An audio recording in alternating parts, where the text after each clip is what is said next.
Wow.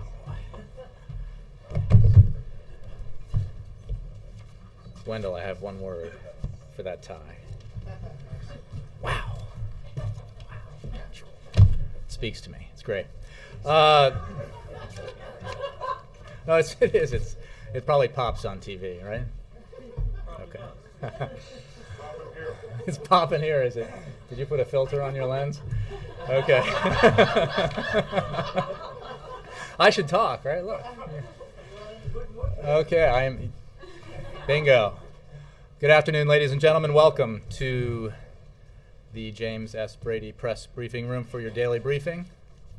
It's good to have you here. I have no announcements to make at the top, so we will go straight to questions. I know that there's an event that Alabama fans are probably eager to cover, so we'll try to get you out before that starts. Ben. Thanks, Jay. I had a couple of questions about the broader issues raised by the Secret Service controversy. Lawmakers are raising questions that go to not just the morality of what happened, but security.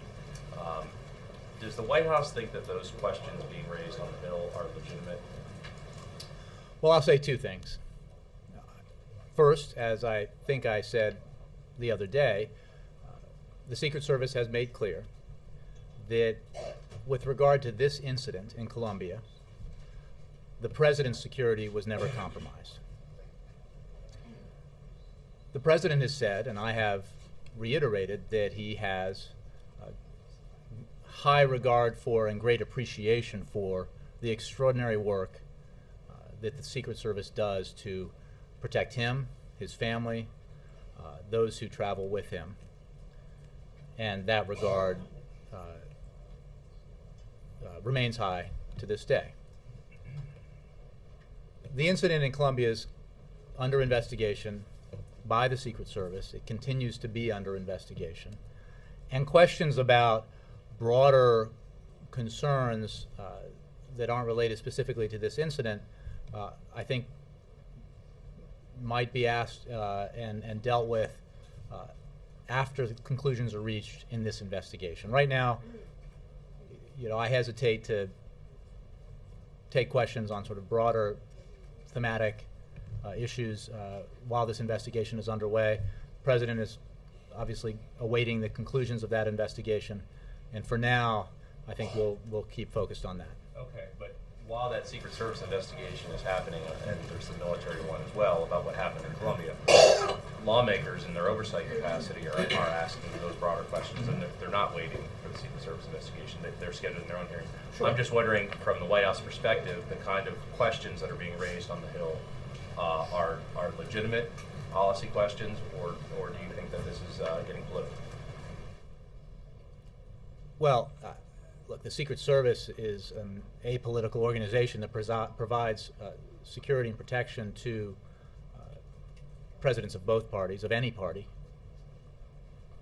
first of all. Secondly, I don't know specifically what questions are being asked, but it is certainly legitimate for congressional members of Congress who have oversight responsibility to ask questions in the areas for which they're responsible. So I don't see any problem with that. But right now, the service is very focused on its investigation into this incident. The president has spoken clearly about his views on this when he had a press conference on Sunday. And we'll await the results of that investigation before we can talk about broader issues. One other quick one on this. It's our understanding that the president has not spoken to Director Sullivan. If that is accurate, can you explain why he hasn't? It might seem to the public that in the course of trying to find out what's happening, that the president would make that phone call.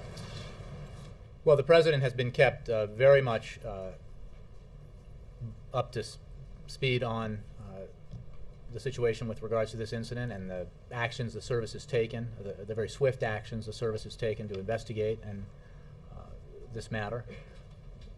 Senior officials within the White House have been in contact with Director Sullivan and others over at the Secret Service as part of that effort.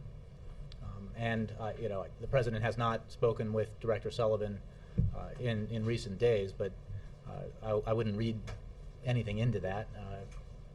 I think I said yesterday that the president has faith in the director, confidence in his leadership, and I noted that Director Sullivan acted very quickly and swiftly in response to the incident that we're discussing. One other topic quickly. When the president at an official event yesterday said that he wasn't born with a silver spoon in his mouth and neither was the First Lady, was that in any way a reference to Governor Romney? Those of you who have covered President Obama know that he has used that phrase to describe his background many times in the past, and I suppose anybody who thinks it was a reference to them might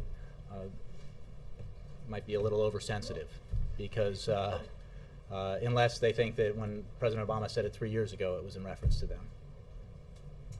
Jeff. Jay, is there any thought being given in the White House to asking Chairman Yatsko at the Nuclear Regulatory Commission to step down? Not that I'm aware of, no.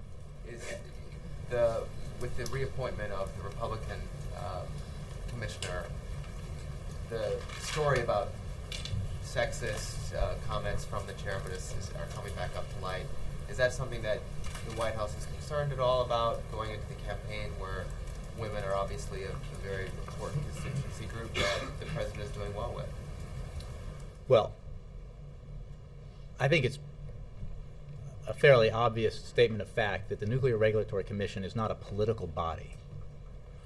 It is responsible for overseeing nuclear facilities in this country.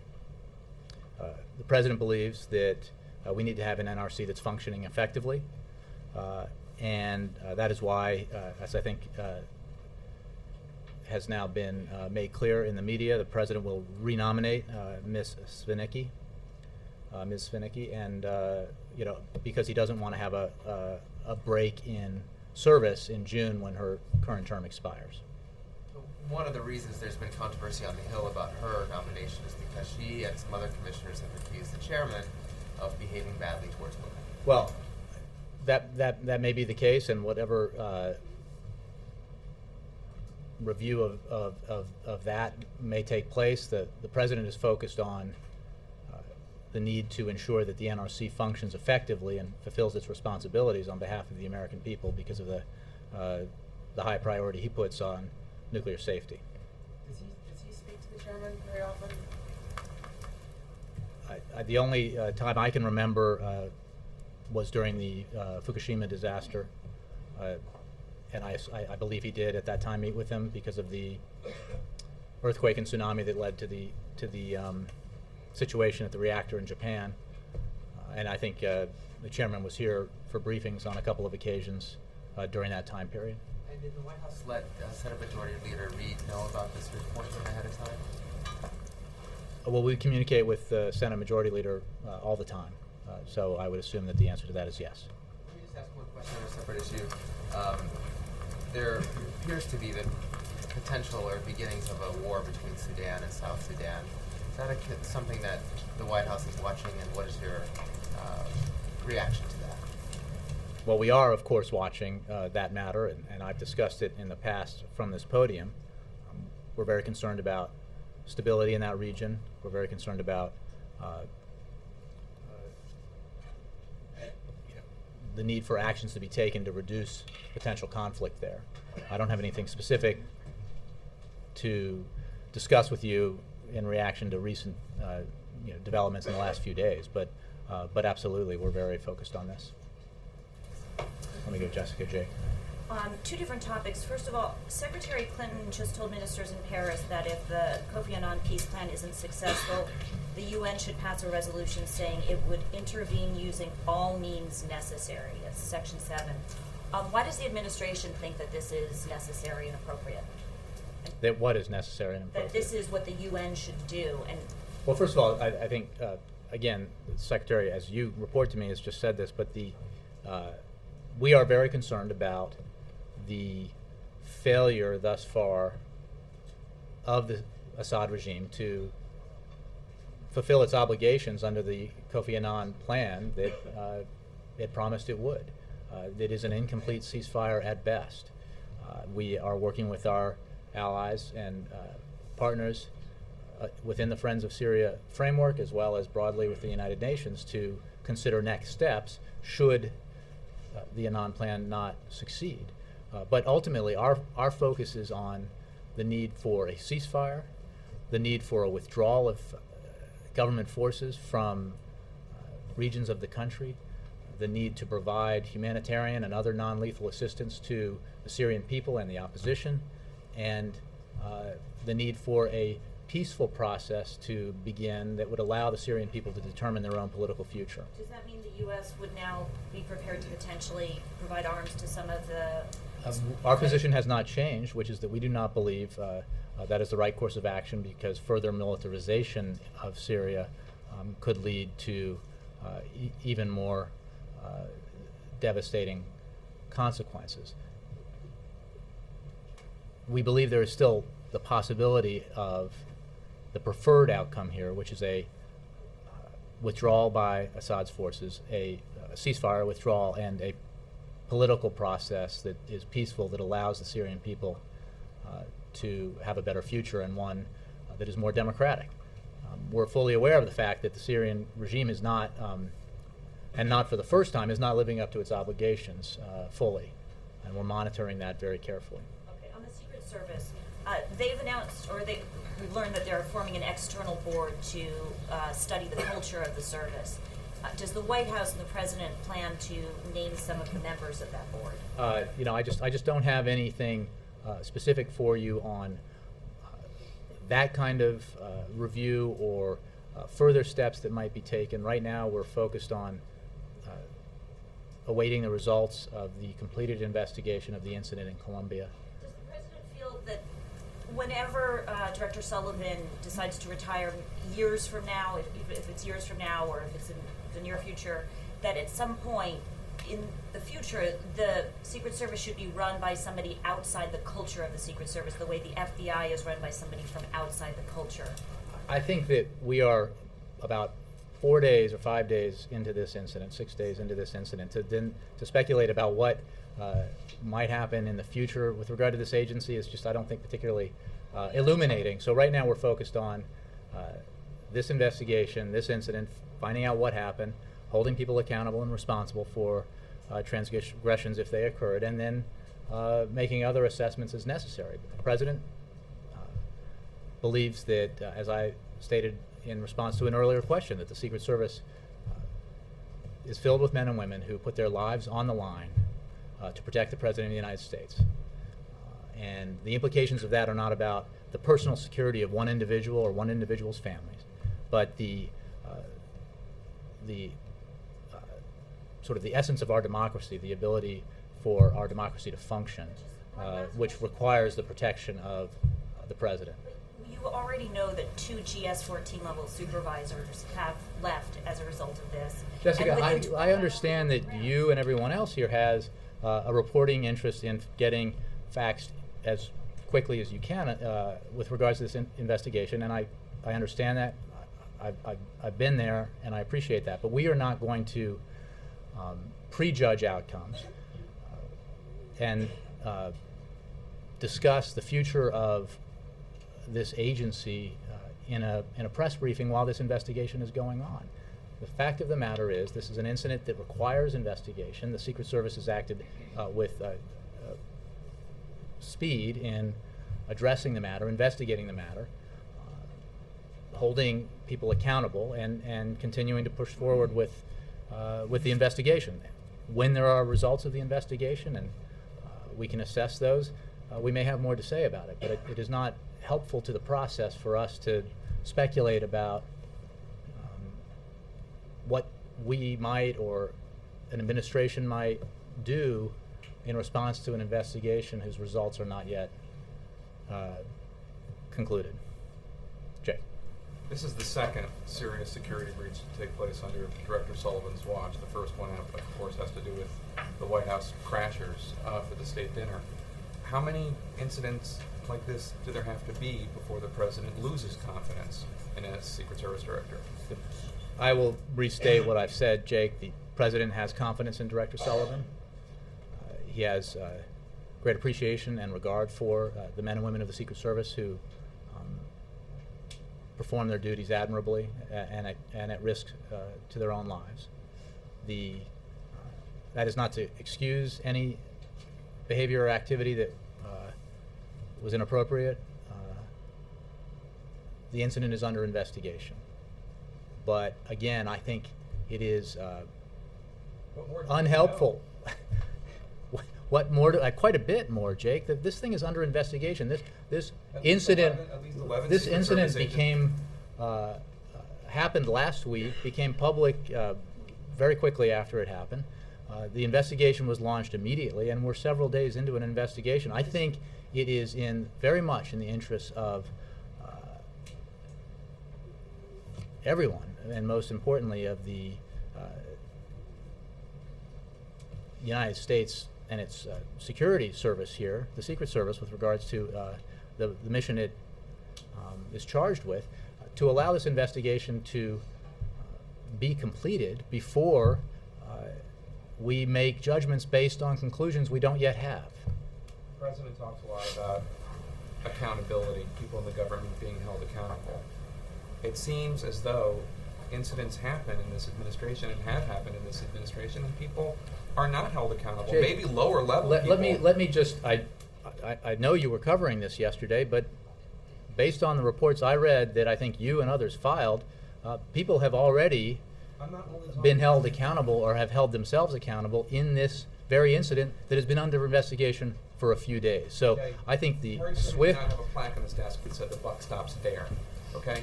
Jake, The point is that their accountability What- rises. People are in charge of agencies, and they are held accountable for the behavior Right. of the people that they are in And charge perhaps, Jake, perhaps it would be in the interest of a complete and thorough and fair investigation, not to make determinations about the conclusions of an investigation before they've even been reached. That's the President's position. I think that is a position that is fits naturally into a general sense of appropriateness and justice and the pursuit of the truth, and that is the position we're going to take. I have one other Yeah. one other question. We've talked about this before in this room about the president's trips to battleground states in which he has an event, and then he has a fundraiser. And I know you've talked even more recently when Ann asked you about how the language in these different official versus campaign events are often quite similar. What is your message to taxpayers when they see the president flying on Air Force One, doing one official event, one campaign event, flying back, knowing that in a lot of ways taxpayers are paying for the president to campaign? Well, they're not, first of all, because as in other administrations, including our immediate predecessors, as you know, we follow all the rules and regulations to ensure that the DNC or other relevant political committee pays what is required for the president or first lady to travel to political events. And we go absolutely by the book with regard to the payments according to depending on which events are campaign or political and which are official. The suggestion that there is something wrong with the fact that the president says the same thing about what his vision is and what his policies are and what his beliefs are in front of official audiences, non-political audiences, as he does in front of audiences who are his supporters, I think is kind of ridiculous. That, in fact, I think it is a testament to his absolute constancy and consistency. This goes back to Ann's question, that yes, when he stands before supporters who are donating to his campaign, who may be wealthy, and says it is only appropriate that the wealthiest among us do our fair share so that everybody gets a fair shot. That's the same message he has when he's talking about the need to pass the Buffett rule in the Senate. Totally, I think that's absolutely the way it should be. And again, with regards to the way these every president who's been running for re-election in our lifetimes, deals with these matters. I mean, it is by the book, very carefully done, and appropriately done. And as you know, Jake, the president is the president 24 hours a day and 7 days a week, and he has to fly on Air Force One. He has to have security and communications. I mean, there are elements of his job that are always with him, regardless of the fact, whether he's in a campaign event or an official event, and costs are apportioned accordingly. But I think the issue is that President Obama is fundraising more than any president before. Each president, you could say this about each president, that he has broken records for fundraisers than the one before. But President Obama has attended dozens more fundraisers than President Bush had done at this point in his presidency, and is going to visit battleground states more than any president. Well, in that's his a fact that I'd like to contest, because when that was first raised, based on a Wall Street Journal article that included Virginia as evidence, the president's trips to Virginia as evidence of traveling to battleground states, but when it was noted that they didn't include that when assessing President George W. Bush's travel in 2004, they didn't include Virginia because nobody thought Virginia was contested, and if you did include Virginia, Bush actually traveled to more battleground states at an earlier period of time. So the president should not be penalized for the fact that the voters of Virginia decided to vote for him in 2008. The two states he's visited the most this year. And 2012, we hope.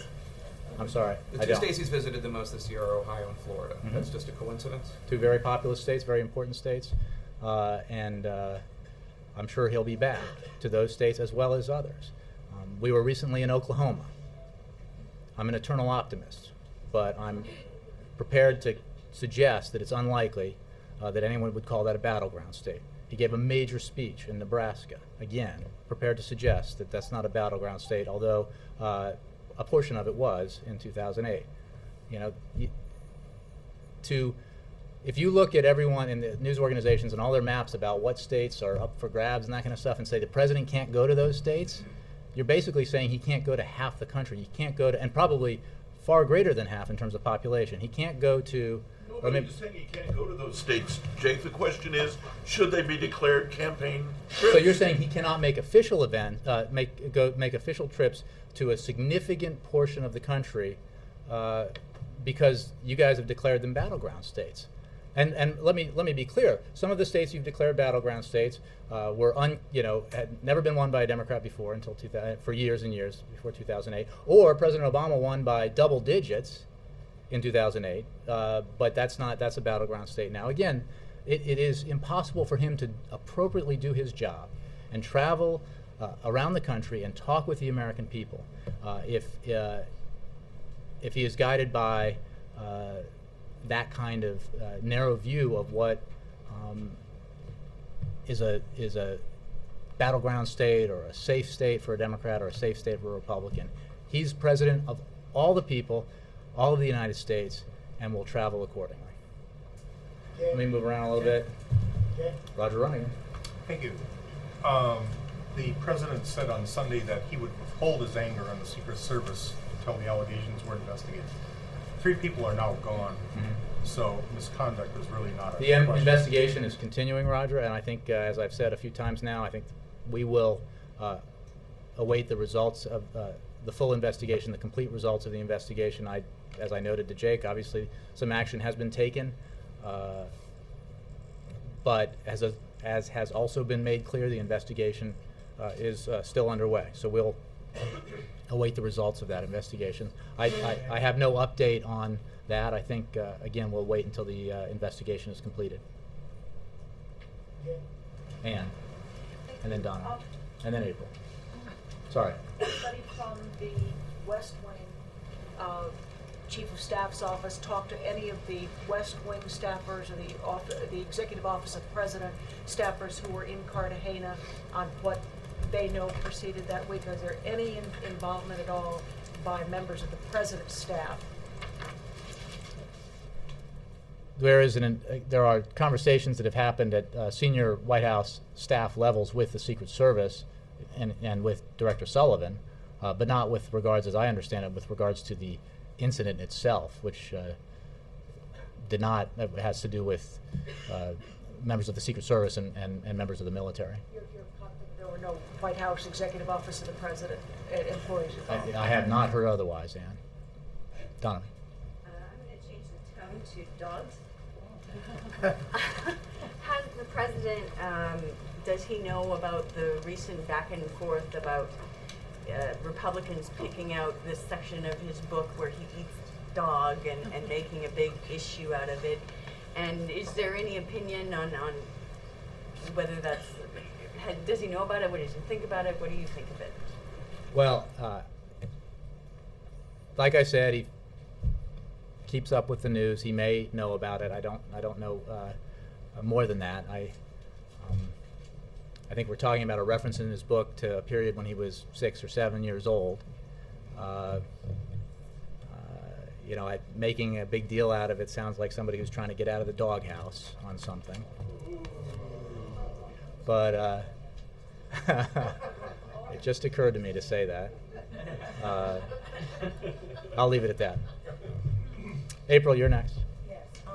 Back on the Secret Service, the president was talking about standards for those in the delegation that travels with him. But when you talk about standards with the Secret Service, can you get into their conduct clause in their contracts that they have to sign? I have no knowledge of any employment contracts that the Secret Service has. It's not my field. When they're hired, there is a certain... I would refer you to the Secret Service. Okay, now back on the Sudan with what Jeff had asked. Has the president had a chance to talk to China as of yet? George Clooney, when he was here, he said that the president did acknowledge he wanted to talk to China about the issues to help fix the problem there over oil.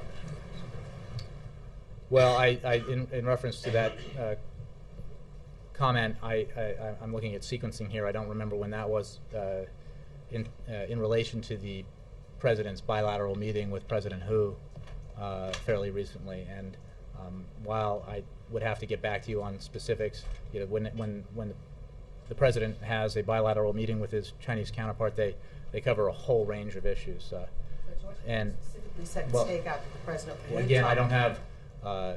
I can't remember if that was before or after the bilateral, but I will have to get back to you on whether or not Sudan was discussed at the bilateral. Nora. I know you've expressed that the president wants to wait until a full investigation has been completed in the Secret Service. Are you guys doing pieces on this? Am I picking up something here? But the director of the Secret Service has already revealed to members of Congress that at least 20 women were signed in as guests to this hotel where the president's staff and the presidential press corps stayed. What was the president's reaction when he learned that 3 members of the Secret Service are now gone? I don't have a reaction to report to you. Again, the matter is still under investigation. The president made clear just a few days ago when he was asked about this that if the allegations that had surfaced in the media and been reported turned out to be true, he would indeed be very angry. B, that he believes that whether it's the Secret Service or the State Department or the White House or any other agency of government, that those of us who travel abroad representing the United States of America need to conduct ourselves appropriately, because we are representing not just him, but the entire country and every American across the country. And I think his views on this are quite clear.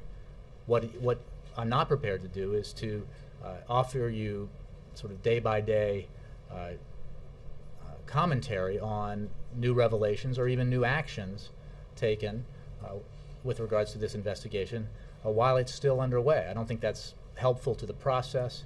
The President's made his views clear as they are now while the matter is under investigation. When that investigation is concluded, I'm sure there will be an opportunity for you all to ask him questions at some point about this if you want to, or he may express his opinions more fully about it. But for now, it's not helpful to, again, offer day-by-day, play-by-play commentary.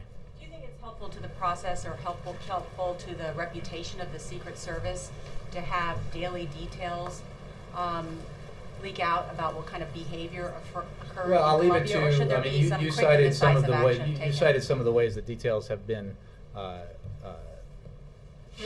revealed, or alleged details have been revealed. There is a responsibility of Congress to have oversight, as we discussed earlier, and I'm sure the Secret Service is in conversation with relevant members of Congress for that reason. We are focused on allowing this process to continue and to conclude before we comment further. Is the president convinced this is an isolated incident? Again, that would be a conclusion that you would have to reach after you actually investigated this incident. Okay, and then a final question. Can I ask you to respond to Senator Sessions, who, up on the Hill today, suggested that the president is in part to blame, and that the president needs to assert discipline and direction throughout the executive branch, and presidents are to be held responsible. He added he doesn't sense that this president has shown managerial leadership. That sounds very much like a lawmaker attempting to politicize something that is not at all political. Wendell. Budget Director Zients has sent the House Appropriations Committee a letter asking for a commitment to abide by spending limits before the President will sign appropriations bills. Can you explain that for us, please? Yeah, we actually think that members of Congress ought to keep their word. Alexis. Could I follow up on that? Sure. And then Alexis. I mean, how likely do you think, this has a long way to go before you would even be in a position of vetoing it. Do you think that the Senate would actually go along with this? Well, call us naive, but we actually did not think, we didn't even take a handshake on it. We insisted on legislation that was voted on and passed and signed into law by significant percentages of Republicans in both houses. But we didn't know when they did this that they were crossing their fingers behind their backs. They either keep their word or they don't. There is an agreement in place that sets spending levels at historic lows, non-defense discretionary to spending levels, at lows we have not seen since the Eisenhower administration. They represent $2 trillion in deficit reduction commitments. That is significant. Now, you have to ask yourself, why are they going back on their word? Why are they insisting on deeper cuts in programs we need to sustain and grow our economy, investments in education and innovation and research and development? Why? Well, because they have a plan in place that requires more tax cuts for the wealthy, and they need to pay for it somehow. So what do? They ask the middle class and they ask seniors to pay for it. And how do they do that? By violating their own agreement, by failing to live up to and keep their word. We're opposed to that. Pretty simple. Alexis. Does Nebraska's proposed new trajectory for the pipeline improve the president's confidence in moving the permit forward and agreeing to that anytime soon? And on the contrast, is the congressional action related to Keystone also moving it forward or slowing it down? Two questions, and on the first one, I think it was there was some confusion initially about what happened yesterday. Let me be clear: the TransCanada Canadian Corporation, in accordance with legislation passed by the Nebraska legislature, made a submission to Nebraska. No submission for any permit has yet been made to the State Department in accordance with the necessary procedures that exist here and have existed for quite some time. As the President has said, if and when an alternate route proposal is submitted to the State Department for consideration, it will be duly considered without bias and in accordance with the procedures that are long-standing and required when we're talking about the approval of a pipeline that crosses U.S. borders with a foreign country and is built by a foreign company. Now, there is an effort, going to your second question, and not for the first time, an effort by Congress, members of Congress who seem to think it is a wise decision to preemptively approve something that will be done in violation of many, many years of precedent, approve a pipeline that would be built by a foreign company that emanates from a foreign country without knowing where that pipeline would go. We need, the process is built, is designed in a way that's very sensible. And the only reason why we're in this position now is because Republicans in Congress decided to hijack that process for political reasons. Let me be clear, back in November, when the permit initial submission was denied, it was denied in large part because the governor of Nebraska, a Republican, had requested that it be denied. Therefore, There was an occasion, an opportunity, and that remains the case today, for the company in question here to submit a new proposal for an alternate route. They seem to have taken a step in Nebraska to meet requirements set by the Nebraskan legislature. And as the president said when he was in Oklahoma, we anticipate and a submission by TransCanada in the future, and we'll judge it accordingly. Yes, Chris. Senator Chuck Grassley yesterday said that, quote, if heads don't roll, we're not going to get any change in the culture of the organization, meaning the Secret Service. Does the president share that view? I will answer you as I have answered others, that the president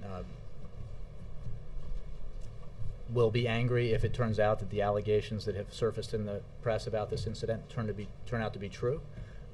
He is awaiting the conclusions of an investigation that is ongoing. In response specifically to the comments by the senator you quoted, I think that based on the reports I saw in the media, there has been some accountability already, but this matter remains under investigation. Other individuals at Secret Service remain part of this review, and of course there's those individuals in the military. So the process continues. We will not offer day-by-day commentary on it, even as others might. Is he satisfied that the investigation is moving quickly enough, and does he have a date by which he would like to see this? I do not have a date for you. I think it is an observable fact that the investigation has moved, was started quickly, is moving with some speed. Having said that, I think it's important also that any investigation of this nature be done thoroughly and fairly. But I don't have a time frame to put on it. One of the Secret Service supervisors who was fired yesterday is reportedly planning to sue. How concerned is the president that this is going to drag out into an election year? Well, I make 2 points. One, I have no comment to make on that specific thing, and just to, again, contrary to the efforts of some apparently in Congress, this has nothing to do with politics or the election. Olivier. Jane, And then Carol. your answer to Jessica, it sounded like you haven't given up hope on the Anand plan, and I'm wondering, in a word, why? What's going on the ground in Syria that would give you any optimism at all that this is going to work? Well, let's be clear. We support the Anand plan, as has every member of the United Nations Security Council, as have numerous nations around the region and the world. But we are horrified by reports of significant violations of the ceasefire by the Syrian regime. Our ambassador to the United Nations, Susan Rice, is consulting with the Security Council today on next steps as the ceasefire continues to unravel. And I'm simply not, I don't want to get ahead of those consultations or what may emanate from them. It is still our hope, obviously, that Assad ceases to attack his own people, that he enforces a ceasefire and withdraws his soldiers and heavy equipment from those regions of the country that have been identified under the Anand plan. He does not seem to be abiding by that, and that is of great concern to us, and that's why we're having these consultations. Okay, I'm sorry, I did say Carol next, yeah. You said a couple of times that senior White House officials have been in touch with Director Sullivan. Who are those officials? I don't know every individual that has been in touch with the agency with regard to this, but senior officials within the on the White House staff, the Chief of Staff's office, have been consulting with Director Sullivan and others, and ensuring that the president is kept informed of this matter. But I don't have anything beyond that for you. I don't have any. I said the Chief of Staff's office. I don't have any names for you. Secondarily, on the fundraiser tonight at the W Hotel, why is that closed press? I'll have to look at it. If there are no remarks, I mean, we open fundraising remarks on a regular basis. If there are, if he's not making remarks and he's just visiting with folks, then they tend to be closed press. As someone who spent many hours on the driveway outside homes during the Bush administration at fundraisers, when the president then was making remarks, I can tell you that I'm glad that we're ensuring that you're there when he gives remarks at fundraisers. Yes, ma'am, in red. Oh, yeah, hi. On the renationalization of YPF in Argentina the other day, I know you were asked this 2 days ago, but do you have anything further for us on that? I wish I concerned did. are you? I think I would have to refer you to the State Department. I can take the question again. I just don't have anything new for you on it.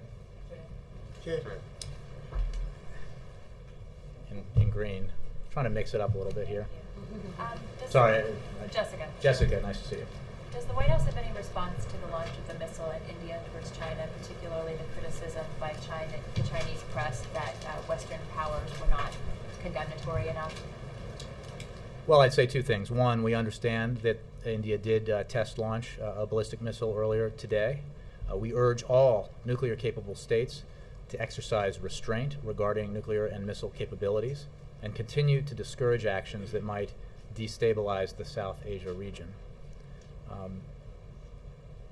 I would simply point out, because comparisons have been made to the DPRK and its actions, that India's record stands in stark contrast to that of North Korea, which has been subject to numerous sanctions, as you know, by the United Nations Security Council. Sure, go ahead. As far as this missile test by India is concerned, upcoming U.S.-India strategic dialogue is coming at the highest level. Is that any discussion going to be about this missile test, and also China's threat in the region is imminent? Well, I don't have anything for you on that. Maybe the State Department does. I think our reaction to this missile test is what I just provided to you. World Bank. Okay. World Bank just opened its meetings, and they are concerned about three things. One, poverty around the globe, high rise of oil prices, and corruption. And now World Bank has a new president, of course, selected by the president. Mm-hmm. It's great news for the World Bank officials. So anything the president wants to say about these issues? Well, I think those issues all merit concern. Thank you very much.